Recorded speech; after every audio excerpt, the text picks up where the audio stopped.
তোমরা কাকে হত্যা করেছ? যে মানুষটি উপজেলা চেয়ারম্যান নির্বাচিত হওয়ার পর থেকে কালীগঞ্জবাসীর জীবনমান উন্নয়ন, ভাগ্য পরিবর্তনের মতো দিনরাত অক্লান্ত পরিশ্রম করেছেন। দলমত নির্বিশেষে কালীগঞ্জের মানুষ যেন শান্তিতে নিরাপত্তার চাদরে আবদ্ধ হয়ে বসবাস করতে পারে, তোমরা তাকেই হত্যা করেছ। কাকে হত্যা করেছ? যে মানুষটি এই উপজেলা চেয়ারম্যান নির্বাচিত হওয়ার পর থেকেই কালীগঞ্জের মানুষের মান উন্নয়ন, ভাগ্য উন্নয়নের জন্য দিন রাত অক্লান্ত পরিশ্রম প্রচেষ্টা করে দল মত নির্বিশেষে প্রত্যেকটা মানুষ যাতে নিরাপত্তার চাদরে আবদ্ধ থাকতে পারে, তোমরা সেই মানুষটিকে হত্যা করেছ। শনিবার সকালে ঝিনাইদহ ৪ আসনের সংসদ সদস্য আনোয়ারুল আজিম আনার হত্যার প্রতিবাদ ও জড়িতদের শাস্তির দাবিতে মানববন্ধন কর্মসূচিতে কালীগঞ্জ পৌরসভার মেয়র আশরাফুল ইসলাম আশরাফ এসব কথা বলেন। তিনি আরো বলেন, এমন কোন গুণ ছিল না এই মানুষটির মধ্যে, আল্লাহ কি ছিল না। সে মাঝে মাঝে আমরা খেয়াল করতাম নামাজে ইমামতও করতেন। একজন নেতার যে বৈশিষ্ট্য থাকার দরকার, সব গুণাবলী এই আমাদের এই সংসদ সদস্যের মধ্যে ছিল। আজকে তার জনপ্রিয়তা ঈর্ষান্বিত হয়েই এই ঝিনাইদহ ৪ আসনে তোমরা এমপি হওয়ার দুঃস্বপ্নকে তোমরা হাসিল করার লক্ষ্যে আজকে কালীগঞ্জের মানুষকে তোমরা এতিম করে দিয়েছ এবং এই উন্নয়নকে তোমরা বাধাগ্রস্ত করেছ। আজকে আমরা দেখতে পাচ্ছি পরিকল্পনা হয়েছে ঝিনাইদহে আর হত্যা হয়েছে ইন্ডিয়াতে। হত্যা, এমন নৃশংস হত্যা পৃথিবীতে আর একটি ঘটেছে বলে আমাদের জানা নাই।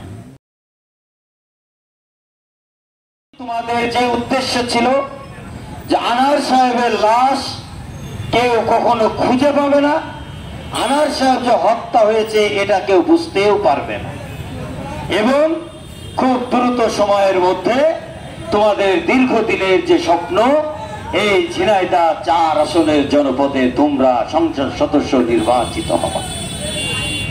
আজকে আল্লাহর রহমত, আল্লাহর তো একটা খেলা আছে।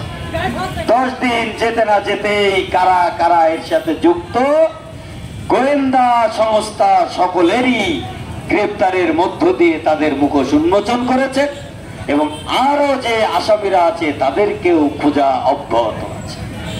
আজকে আমরা লক্ষ্য করছি ঝিনাইদহে এক খুনের পরিকল্পনার মূল হোতাকে ছাড়ানোর জন্য বিভিন্নভাবে মানববন্ধন, মিছিল, মিটিং করে বেড়াচ্ছেন। তাদের উদ্দেশ্যে বলতে চাই, জননেত্রী শেখ হাসিনার সময়ে যত ষড়যন্ত্র তোমরা করো আর যাকে নিয়ে করো, এই খুনিদের বিচার তোমরা কখনো রোধ করতে পারবে না। সকালে কালীগঞ্জ উপজেলা শহরের হাটচাঁদনী এলাকায় এ কর্মসূচির আয়োজন করে হাটচাঁদনী কাঁচা ও পাকামাল ব্যবসায়ী সমিতি। ঘণ্টাব্যাপী চলা মানববন্ধনে ব্যবসায়ী আওয়ামী লীগের নেতৃবৃন্দ সহ বিভিন্ন শ্রেণী পেশার মানুষ অংশ নেয়। মানববন্ধনে আরও বক্তব্য দেন সাবেক উপজেলা চেয়ারম্যান জাহাঙ্গীর সিদ্দিকী ঠান্ডু, উপজেলা ভাইস চেয়ারম্যান রাসেল সহ স্থানীয় ব্যবসায়ী নেতৃবৃন্দ।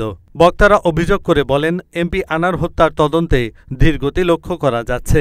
ডিবি পুলিশের তৎপরতা বৃদ্ধি সহ হত্যায় জড়িত সকলকে শনাক্ত করে দ্রুত আইনের আওতায় আনার দাবি জানান তারা। এহসানুল হক, ঢাকা পোস্ট।